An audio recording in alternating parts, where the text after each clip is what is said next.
Você abriu o seu e-mail, sua caixa lá de e-mail, ou sua correspondência, e tem a informação neste e-mail, um destinatário da Receita Federal do Brasil. A Receita te enviou um e-mail e trouxe uma informação nesse e-mail. A informação que consta é: analisamos os seus registros fiscais dos últimos 10 anos e descobrimos algo bastante significativo. Você tem sido um cidadão exemplar. Então, nenhum pagamento atrasado. Nenhuma indicação de declaração fraudulenta em suas declarações de impostos. Então, consequentemente, você foi escolhido cidadão do ano. Essa é a informação contida neste e-mail. Qual é a recompensa? Você não terá que pagar nenhum imposto no próximo ano. Nenhum imposto federal, nenhum imposto estadual e nenhum imposto local, municipal.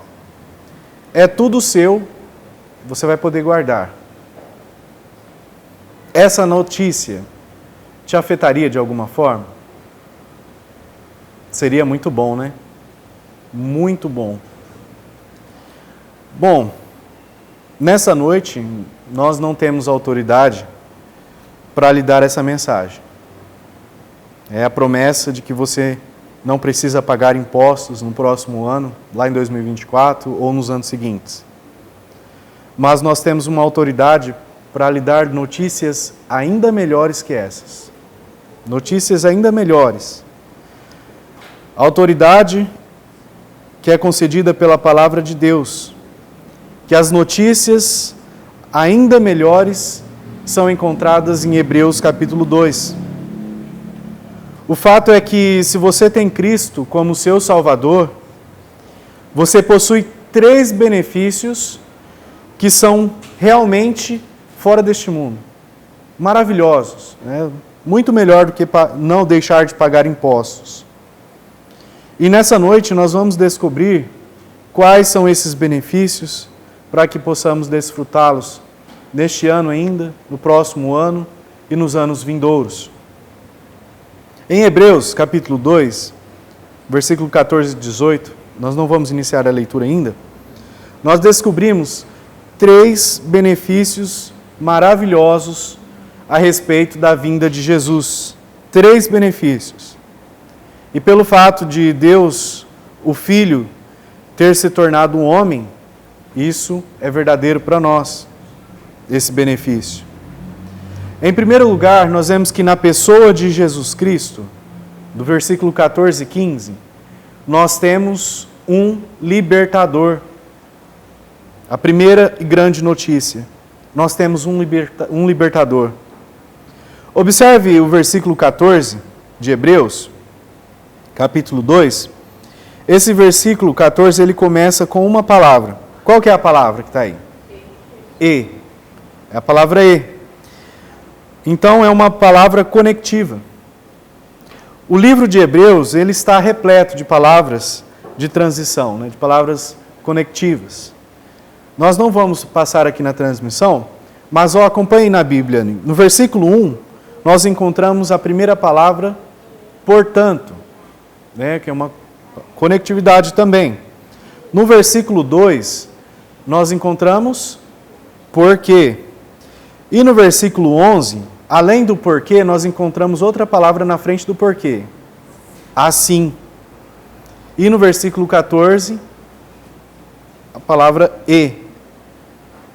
Isso se deve ao fato, e chama bastante a atenção dos irmãos, é que o livro de Hebreus, ele foi escrito para persuadir, isto é, para convencer as pessoas. Este livro foi escrito para convencer as pessoas. O autor, que creio que seja o apóstolo Paulo, ele escreveu essa epístola para convencer pessoas, predominantemente pessoas judias, por nacionalidade. E convencer essas pessoas judias a quê? A seguir Jesus. Este era o convencimento. E a razão pela qual ele ofereceu essa exortação é que as pessoas que estavam lendo essa carta, elas estavam sofrendo intensa perseguição por causa de Cristo. Perseguição da qual elas poderiam escapar se elas apenas se voltassem às antigas crenças, às antigas práticas, aquilo que eles já haviam sido ensinados. Então, de tudo que nós podemos tirar deste livro, principalmente do autor, é que esse escritor de Hebreus, ele parece um verdadeiro advogado, brilhante, advogando pela causa.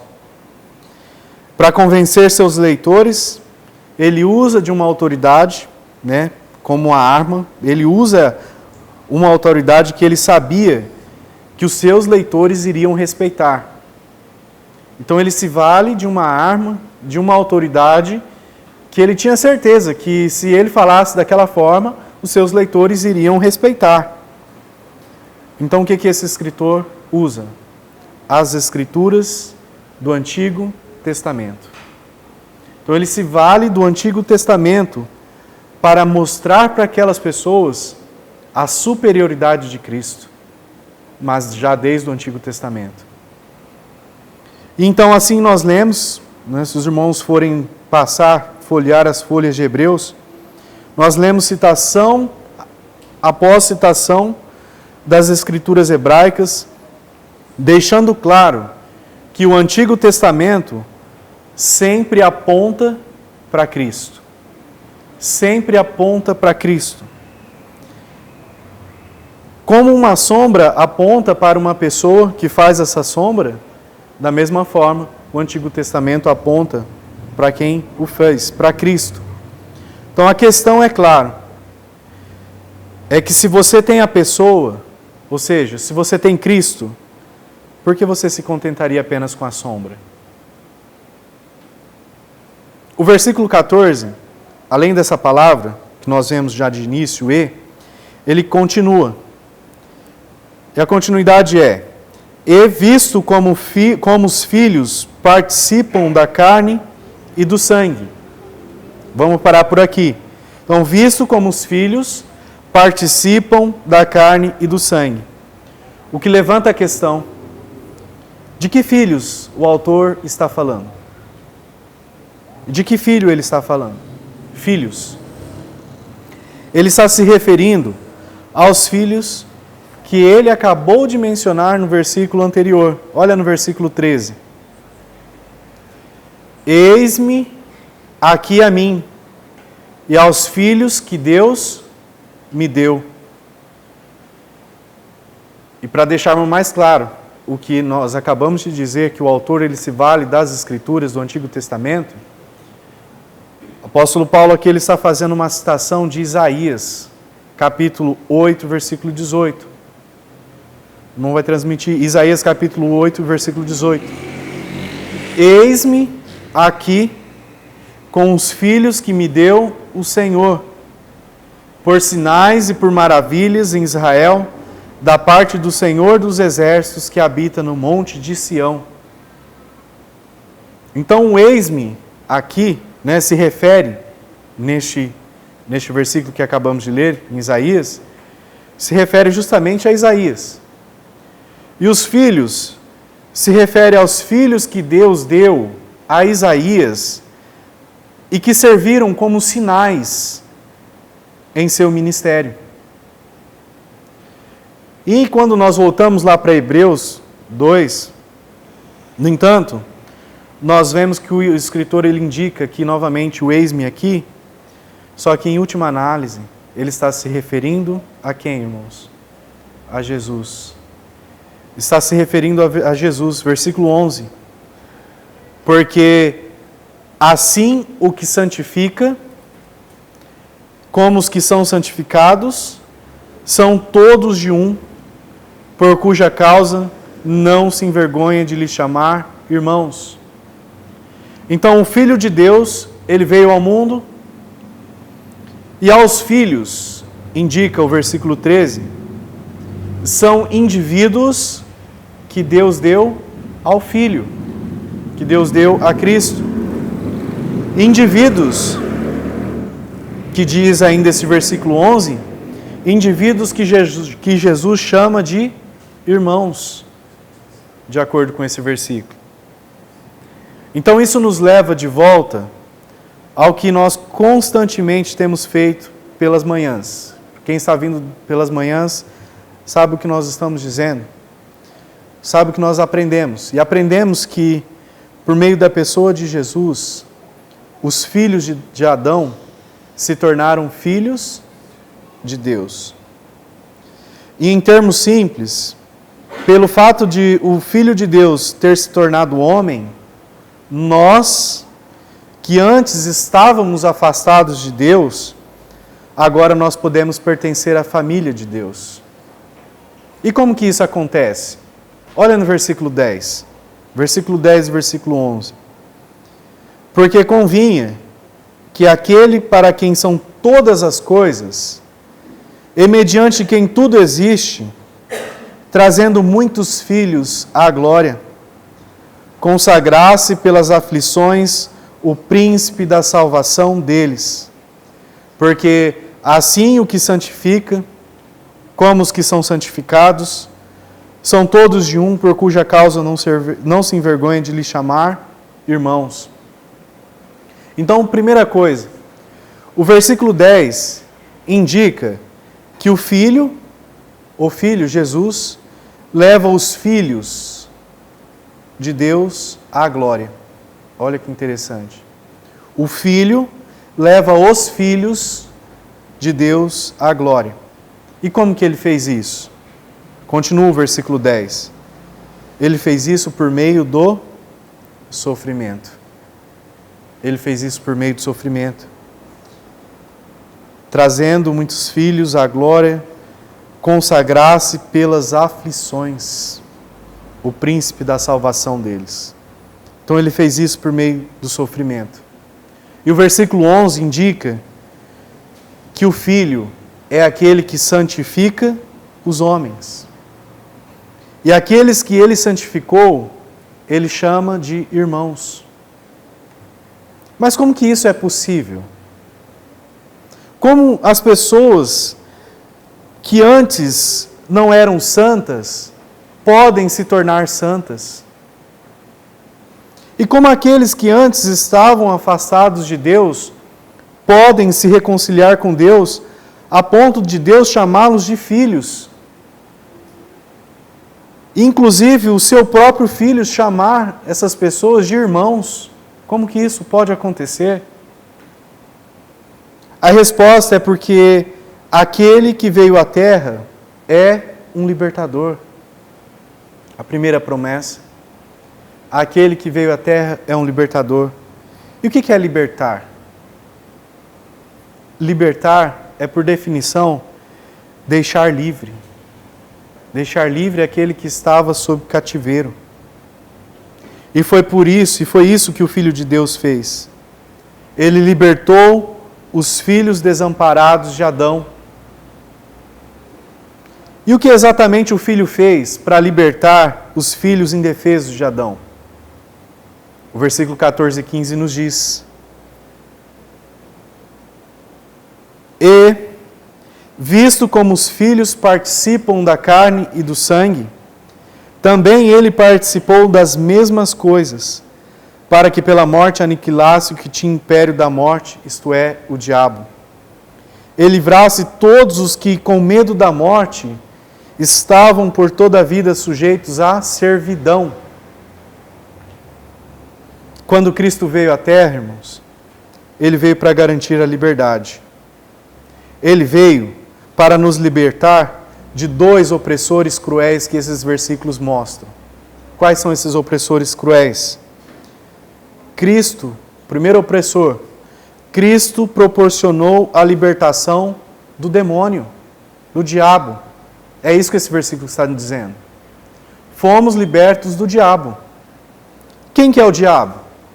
O versículo 14 diz, identifica como aquele que tem o império da morte, ou seja, aquele que tem o poder da morte. O diabo, ele é um assassino. E foi assim que Jesus o chamou em João 8,44, dizendo: ele foi homicida desde o princípio, não se apegando à verdade, pois nele não há verdade nenhuma. Então o demônio ou Satanás, como também é identificado, ele é um assassino, e esse versículo diz que além de assassino, ele é um assassino mentiroso. Ele fez uma promessa a Eva no jardim, mas ele não pôde cumprir essa promessa. E, consequentemente, a sua promessa a Eva foi: coma e você vai ser como Deus. E a escolha pecaminosa de Adão e de Eva, de agir conforme essa promessa, trouxe escravidão, trouxe a morte ao mundo. E o apóstolo João, ele fez uma observação lá em 1 João capítulo 3, versículo 8. Quem comete o pecado é do diabo, porque o diabo peca desde o princípio. E para isso o Filho de Deus se manifestou, para desfazer as obras do diabo. E João diz que o Filho apareceu para destruir a obra do demônio. E a pergunta é: como? Como isso aconteceu? Como o Filho de Deus, ele derrotou o maligno e ele proporcionou liberdade a todos os que acreditassem nele? Como? Voltando lá em Hebreus 2,14. Vamos dar uma olhada mais de perto neste versículo 14 e observar 3 coisas sobre a obra de Cristo para nos livrar do diabo. A primeira coisa que esse versículo nos diz é que ele fez isso vindo para o território inimigo.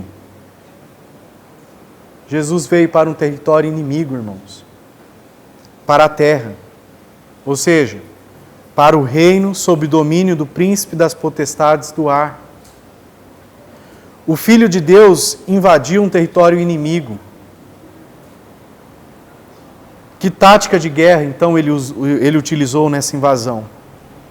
Jesus, ele mobilizou todas as forças do céu para fazer um contra-ataque contra o diabo, quando ele veio? Não. Ele entrou no mundo com a espada em punho? Não. Pelo contrário. Ele entrou totalmente diferente nessa missão de resgate. Especificamente, como que Jesus entrou? Ele fez isso tornando-se como um de nós. Olha, ele fez isso se tornando como um de nós. O versículo 14 afirma que ele se tornou literalmente sangue e carne. Literalmente, o Filho de Deus se tornou sangue e carne. E por que ele faria isso? Porque sangue e carne é o que nós somos. Sangue e carne é o que nós somos.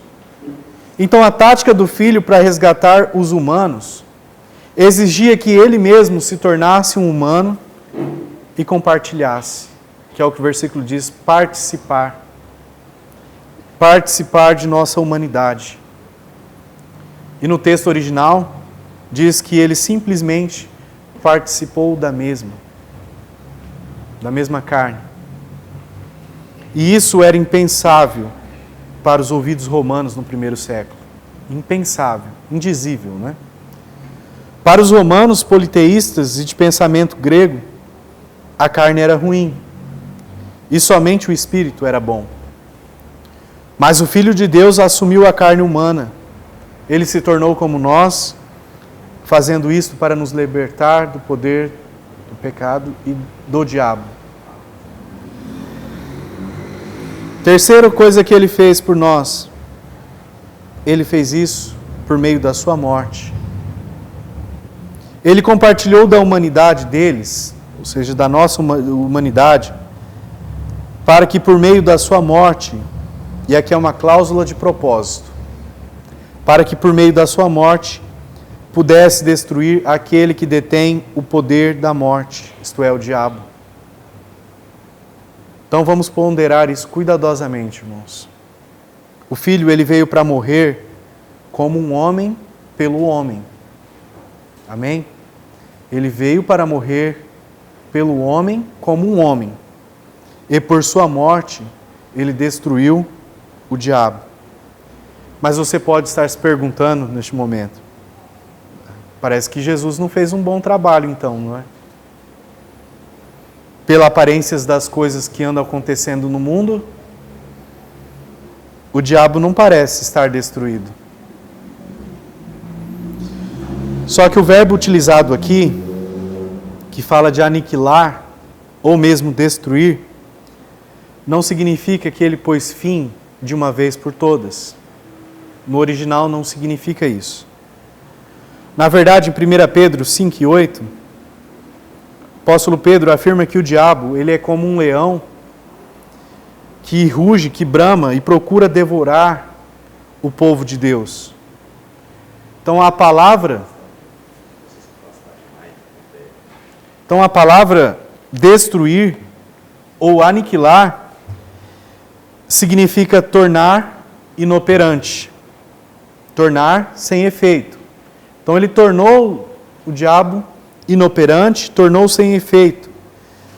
Satanás não foi destruído, mas ele foi desarmado. E seu destino está decidido, está selado.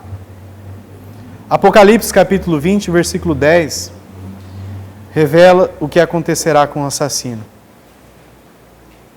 E o versículo diz: e o diabo que os enganava foi lançado no lago de fogo e enxofre, onde estão a besta e o falso profeta.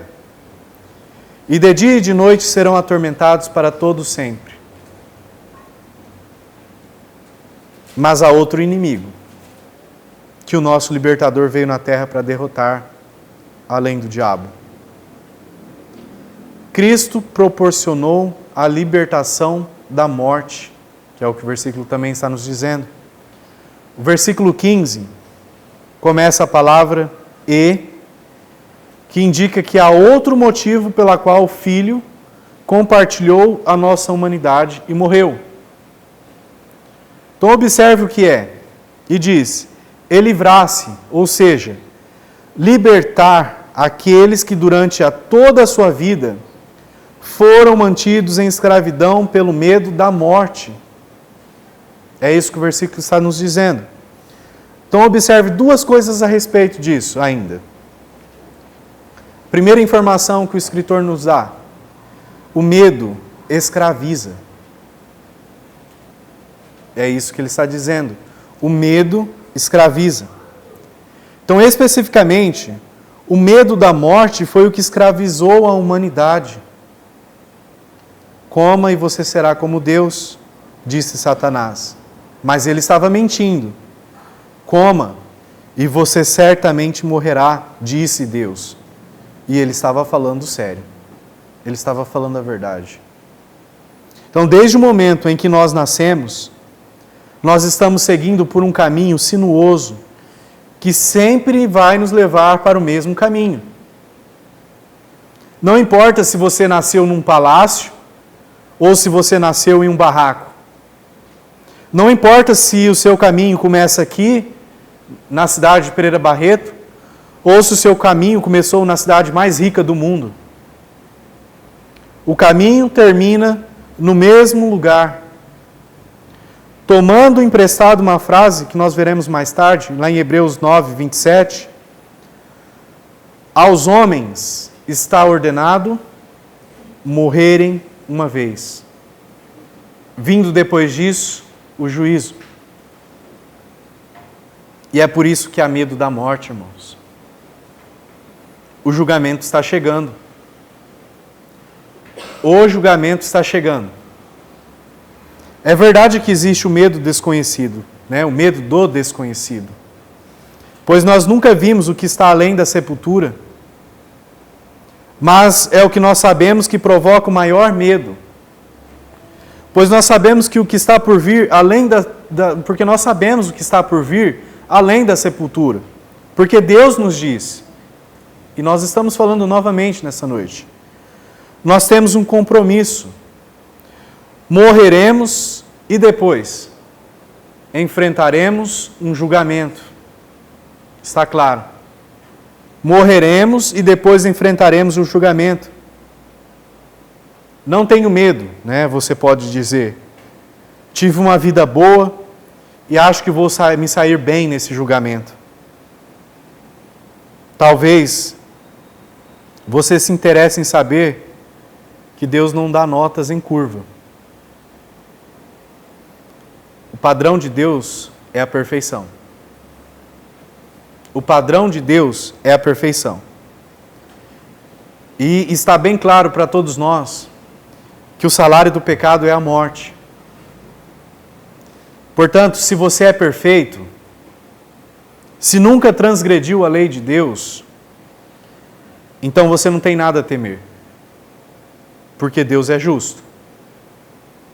Agora, se você pecou e se você peca, não importa quantas boas ações você tenha feito. Não importa. Seu pecado deve ser punido, porque Deus é justo. Mas, amados, aqui nós temos boas novas, ainda neste versículo. As melhores notícias, apesar de termos ouvido isso. Cristo tira o medo da morte. Cristo tira esse medo da morte. Ele veio à terra para libertar, voltando em Hebreus, versículo 15, ele veio à terra para libertar aqueles que eram mantidos em escravidão pelo medo da morte. E como que ele fez isso? O Filho diz em Hebreus 2, derrotou a morte ao morrer. Então sim, irmãos, por meio da sua vida perfeita, da sua morte substitutiva, por meio da sua derrota triunfante da morte, 3 dias depois, Cristo tirou o medo da morte. Isso para todos? Para aqueles que o conhecem como seu Senhor e Salvador. Apenas para aqueles que o conhecem como seu Senhor e Salvador. Medite então nessa afirmação. Cristo, ele tira o medo da morte. Você acredita nisso?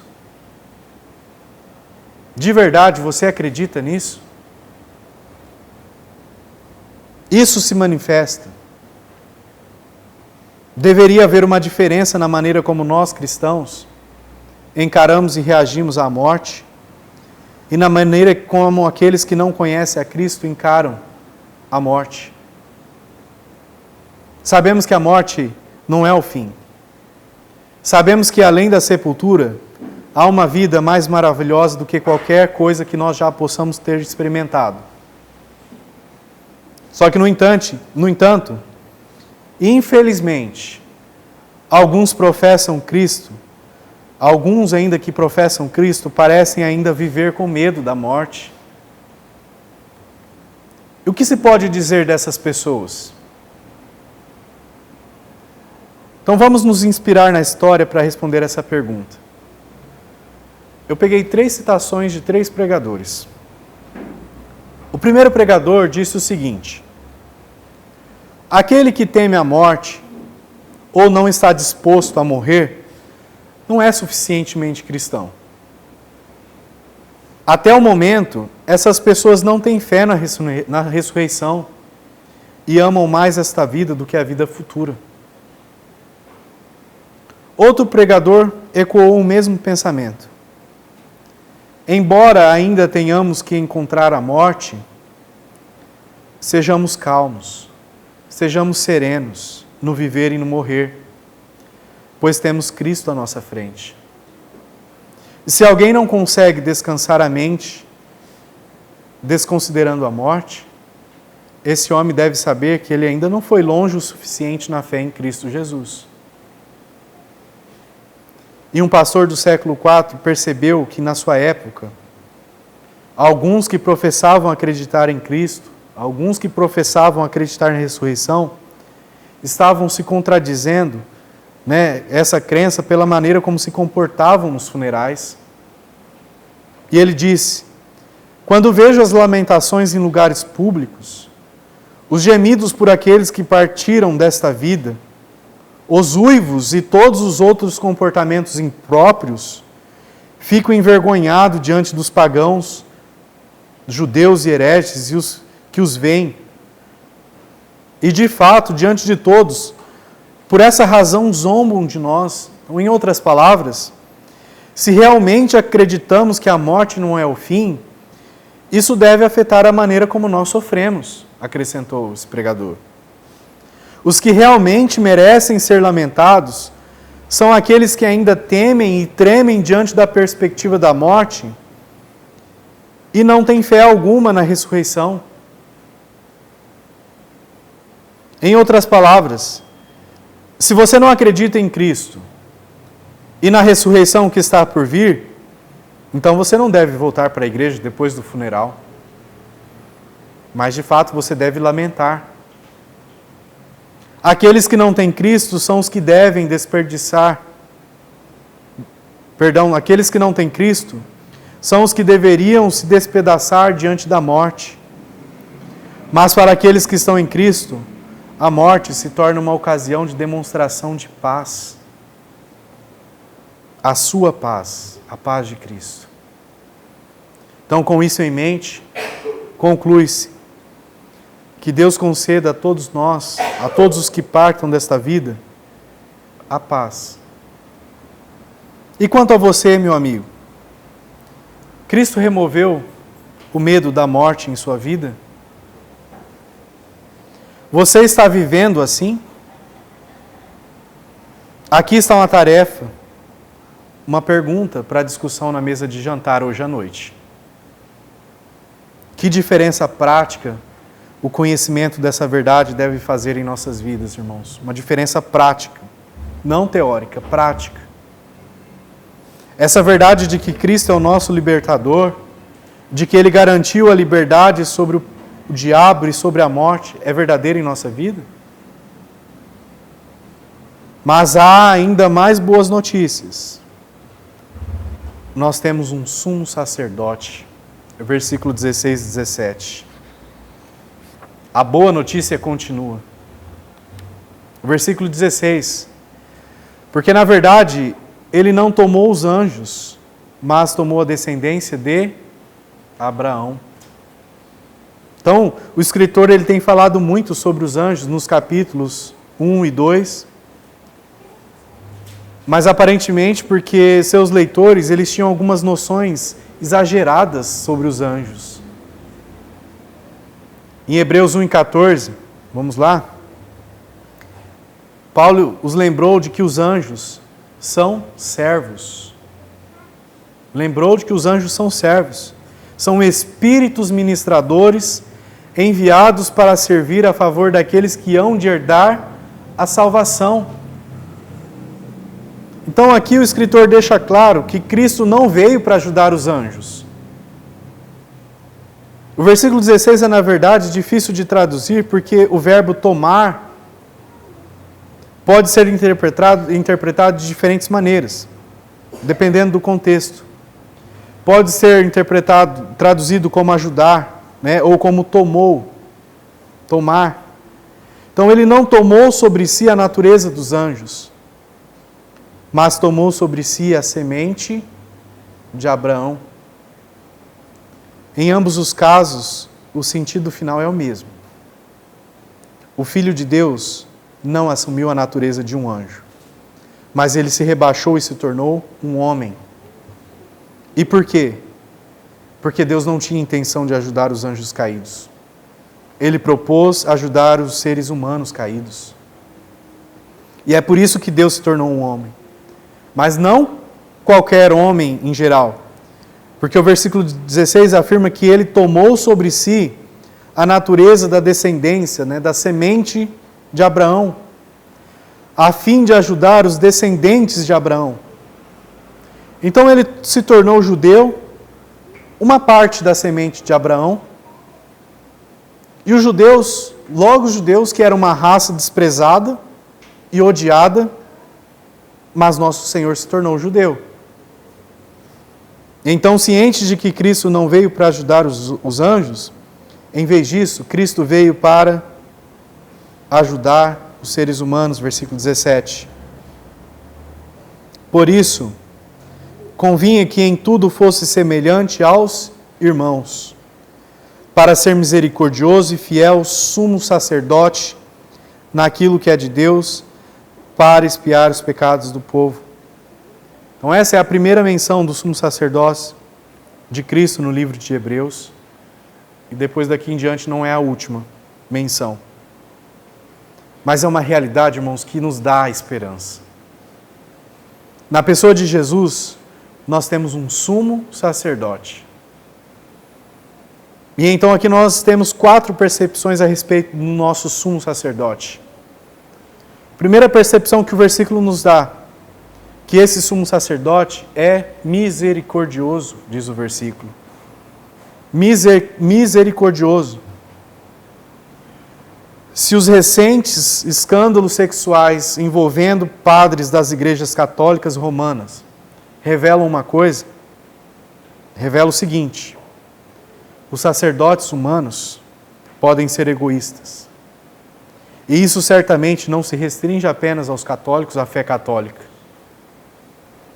Os homens do clero podem abusar das suas posições de autoridade espiritual para satisfazer os desejos perversos dos seus corações. Lembram-se de Anás e Caifás? Aqueles sumos sacerdotes perversos de Israel? Eles condenaram Jesus, a fim de manter a posição poderosa que eles tinham. Os sacerdotes humanos podem nos decepcionar, mas Cristo não. E é o que esse versículo está nos dizendo. Cristo não. Ele é um sumo sacerdote misericordioso que sempre pensa no bem daqueles que estão sob os seus cuidados. Relacionado a isso, nós temos um segundo insight neste versículo. Ele é fiel, misericordioso e fiel. Então você pode depender desse sumo sacerdote. Ele é misericordioso e fiel. Você pode depender deste sumo sacerdote, porque ele é confiável. Ele não vai sair para almoçar e te deixar esperando. Ele cumpre as suas promessas, ele é fiel à sua palavra, ele é fiel ao seu povo e o mantém em suas mãos. Terceiro insight. Ele leva as pessoas a Deus. Misericordioso, fiel e leva as pessoas a Deus. O versículo 17 começa: por essa razão, ele teve que ser feito como os seus irmãos em todos os sentidos. Convinha que ele fosse feito como seus irmãos. Então, ao longo da história, irmãos, alguns disseram que Deus realmente não se tornou um homem, duvidam da humanidade de Deus, que ele apenas parecia ser um homem. Dizem que se Cristo sofreu, ele não era divino. E se ele era Deus, ele não poderia sofrer. No século II, um grupo conhecido como gnosticismo, os gnósticos, levou esse pensamento a um passo adiante. Os gnósticos viam Jesus como um mensageiro alienígena, de fora do mundo maligno atual, e diziam que esse Jesus alienígena veio para despertar os gnósticos para seu destino fora do reino da criação. Mesmo em nossos dias, há todos os tipos de noções falsas sobre a pessoa de Cristo. Pergunte ao Mórmon se ele acredita em Jesus Cristo. Ele vai afirmar que sim. Mas de acordo com as crenças dos Mórmons, Jesus é irmão de Lúcifer e simplesmente é um Deus em um panteão de deuses. Pois a teologia mórmon diz que há milhões de deuses. O Islã ensina que Jesus foi um mensageiro de Deus, mas não o Filho de Deus. As testemunhas de Jeová ensinam que Jesus foi meramente um ser criado, que ele não foi ressuscitado corporalmente, mas apenas como um ser espiritual, e que em 1914 ele retornou invisivelmente à Terra. Mas eu não entendo por que é tão importante falarmos sobre isso. Desde que a pessoa acredite em Jesus, isso é tudo o que importa. Qual que é o problema? Tudo o mesmo Deus. Irmãos, é aqui que está a grande questão. Para realizar o que Jesus Cristo realizou, ele teve que ser a pessoa que a Bíblia diz que ele foi. Hebreus 2,17 diz que ele tinha que ser feito semelhante aos seus irmãos em todos os aspectos, o que deixa claro que Cristo era totalmente homem, humano. E como vemos em Hebreus 1 e 3, o qual, sendo o resplendor da sua glória e a expressa imagem da sua pessoa, e sustentando todas as coisas pela palavra do seu poder, havendo feito por si mesmo a purificação dos nossos pecados, assentou-se à destra da majestade nas alturas.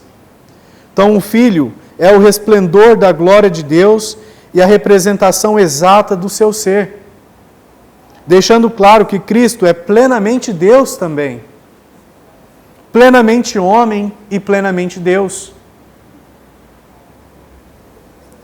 E eis porque isso é importante. O versículo 17 diz que ele teve que ser feito como nós, para que, e aqui está a razão pela qual a identidade de Cristo é tão importante, para que ele pudesse se tornar um sumo sacerdote misericordioso e fiel a serviço de Deus. Esse é o motivo. O Filho tornou-se homem para que, como homem, ele pudesse assumir o manto do sumo sacerdote e prestasse um serviço a Deus. E é isso que os sacerdotes fazem. O sacerdote é um intermediário. O sacerdote leva as pessoas a Deus.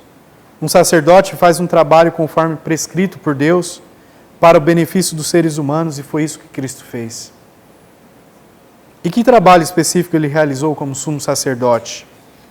O versículo 17 nos diz: e para fazer expiação pelos pecados do povo. Em termos simples, ele removeu as barreiras que separavam o homem de Deus.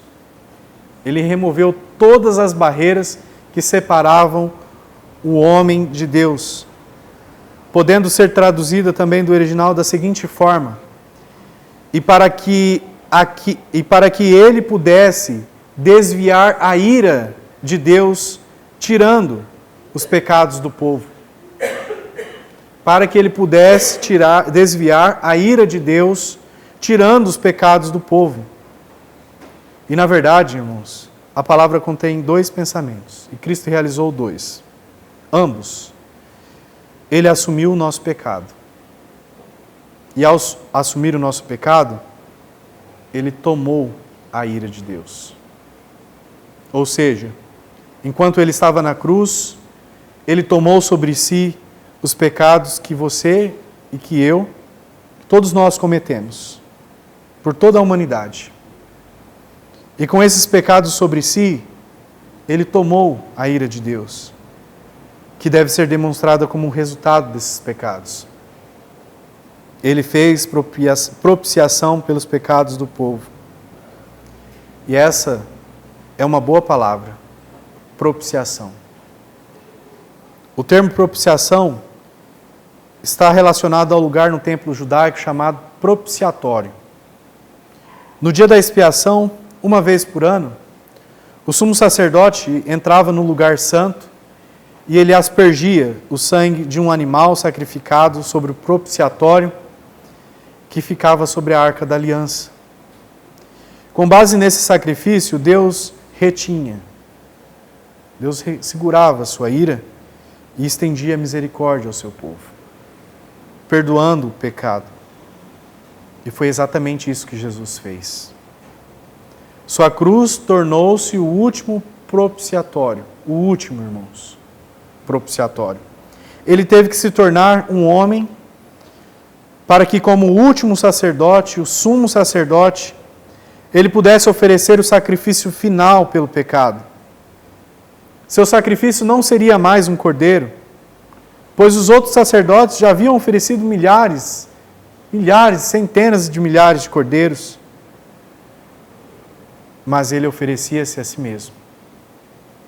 Ele ofereceria a sua vida perfeita a Deus no altar de sua cruz, e ao fazê-lo enquanto carregava os pecados do seu povo, ele tomou a ira no lugar de todos nós. E sabe o que é trágico em tudo isso? O que é trágico é que há milhões, até bilhões de pessoas no mundo que estão ignorando esse sumo sacerdote. Milhões e bilhões de pessoas no mundo ignorando este sumo sacerdote. Alguns estão tentando chegar a Deus por meio de outros sacerdotes. Outros ignoram ingenuamente o fato de que precisam de um sumo sacerdote. E digo a você, ouvinte, nessa noite, não seja como eles. Há um sumo sacerdote, e seu nome é Jesus. Acredite nele, venha até ele, leve seu pecado até ele. Afirme que o sacrifício que ele ofereceu há 2000 anos é suficiente para remover o seu pecado, para levá-lo diretamente para a família de Deus. Mas ainda há mais, irmãos. Na pessoa de Cristo, além de termos um libertador, além de termos um sacerdote, nós temos um ajudante. Versículo 18. Temos um ajudante. Porque naquilo que ele mesmo, sendo tentado, padeceu, pode socorrer aos que são tentados. Então, primeira coisa que nós vemos aqui, Cristo foi tentado. De fato, ele sofreu quando ele foi tentado. Alguns dizem que a tentação não foi grande para Jesus, porque afinal de contas ele é Deus, mas a sua tentação era real, tanto que ele sofreu ao enfrentá-la. E observe a implicação. Por que Cristo foi tentado? Cristo foi tentado porque para poder nos ajudar quando somos tentados também. No versículo ainda continua dizendo, fala sobre o verbo socorrer, ele socorre. Essa palavra é uma palavra composta que pode ser formada por duas palavras, clamar e correr. É uma analogia descritiva. Portanto, nós vemos que, no sentido literal, Cristo, ele corre para ajudar. Esse socorro é correr para ajudar uma pessoa que está gritando por socorro. Correr para ajudar uma pessoa que está gritando por socorro. E Cristo faz exatamente isso. E permita-me também mencionar algumas maneiras pelas quais Cristo nos ajuda quando nós somos tentados. Ele nos dá o exemplo. Jesus nos mostrou como reagir à tentação. Lembra-se de quando ele foi para o deserto? Mateus 4:1, nós não vamos lá, diz que o Espírito o levou até lá, no deserto, para ser tentado pelo diabo. E como Jesus reagiu a essa tentação? Ele citou as Escrituras. Ele resistiu ao maligno. Ele negou-se a si mesmo com absoluta determinação de agradar ao Pai. E ao fazer isso, ele nos ajudou, dando-nos um exemplo. E outra forma, outra implicação de por que Cristo foi tentado e pode nos ajudar. Ele entende o que nós sentimos. Isso é muito importante, irmãos. Ele entende o que nós sentimos. E o versículo 17 deixa claro como o Deus homem, Jesus Cristo foi feito semelhante aos seus irmãos, o versículo 18 mostra o significado do versículo 17. Nós temos um Salvador que nos entende. Para usar o vernáculo moderno, ele esteve aqui, ele passou por tudo isso que nós passamos. Nós temos um Salvador que sabe o que é ser um bebê indefeso. Temos um Salvador que sabe o que é ser um bebê indefeso. Um bebê cheio de energia, uma criança esquecida e até mesmo um adolescente maduro. E como adulto, ele experimentou a frustrante realidade do preconceito. Ser odiado simplesmente por causa da sua etnia, de ser mal compreendido, de ser mal representado e, por fim, por ser odiado, perseguido e morto. Ele sabe, por experiência própria, o que é ter fome. Sabe o que é ter sede, o que é estar cansado. Ele sentiu o desafio de tentar orar quando o corpo estava cansado. De querer um pouco de privacidade, mas não conseguir por causa das pessoas necessitadas ao seu redor. E até mesmo de ser abandonado. E ele realmente, irmãos, esteve aqui, ele passou por tudo isso. E quando se trata desse sofrimento físico, ele sentiu. Para nós, pode ser uma enxaqueca, uma dor nas articulações, uma dor de cabeça, pressão arterial. Mas para ele foi costas despedaçadas, pulsos pregados em uma cruz, perda de sangue, sufocamento. E é claro, ele sentiu o que nunca sentiremos. A fúria da ira divina sendo derramada em pagamento pela violação da lei divina. Não a violação da lei, ele não violou da parte dele, mas da nossa parte. Alguém pode dizer, mas o fato de Jesus nunca ter pecado significa que ele não entende como a tentação é ruim. Irmãos, isso não é verdade. É ao contrário. Nós é que não sabemos quão ruim a tentação pode se tornar. Nós não sabemos de fato quão ruim a tentação ela pode se tornar. Por quê? Porque muitas vezes nós cedemos antes. Nós não vamos até o fim, cedemos antes. Cedemos antes até que ela atinja a sua intensidade. O que foi o que não aconteceu com Jesus. A simpatia pelo pecador em sua aprovação não depende da experiência do seu pecado, mas depende da experiência da força da tentação de pecar.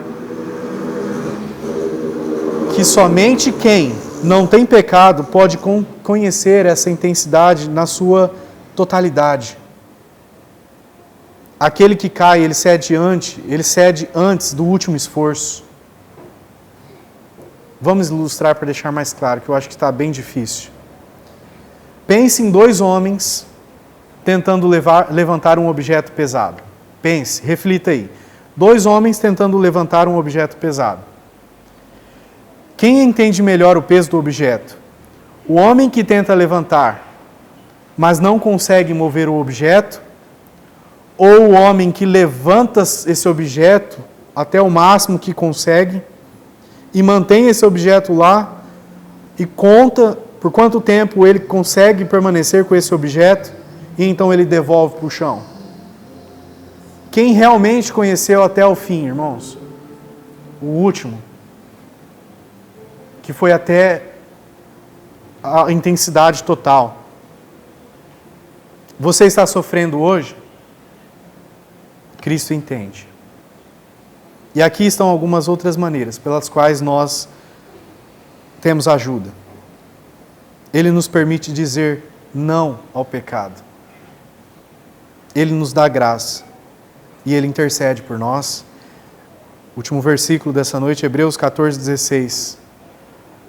Este mesmo escritor declara: visto que temos um grande sumo sacerdote, Jesus, Filho de Deus, que penetrou nos céus, retenhamos firme a nossa confiança, porque não temos um sumo sacerdote que não possa compadecer-se das nossas fraquezas. Porém, temos um que, como nós, em tudo foi tentado, mas sem pecado. Cheguemos, pois, com confiança ao trono da graça, para que possamos alcançar misericórdia e achar graça, a fim de sermos ajudados em tempo oportuno. Irmãos, eu não posso lhe dizer que você não precisa pagar seus impostos neste ano ou no próximo ano. Não tenho autoridade para dizer isso, mas tenho a permissão de lhe dar notícias ainda melhores, notícias infinitamente melhores, que podem afetar radicalmente a maneira como nós vivemos neste mundo. Nós temos um libertador, nós temos um sumo sacerdote e temos um ajudante. E nós podemos ter esperança hoje, uma esperança real, uma esperança eterna. O Filho de Deus se identificou conosco, tanto que deixou o céu, ele veio à terra, se tornou o que somos para que pudesse nos tornar o que Deus queria que fôssemos. E a questão é, estamos dispostos a nos identificarmos com Ele? À luz de quem Ele é e do que Ele fez por nós? Nós devemos glorificá-lo sempre, irmãos, porque Ele é digno. Amém? Que Deus nos ajude.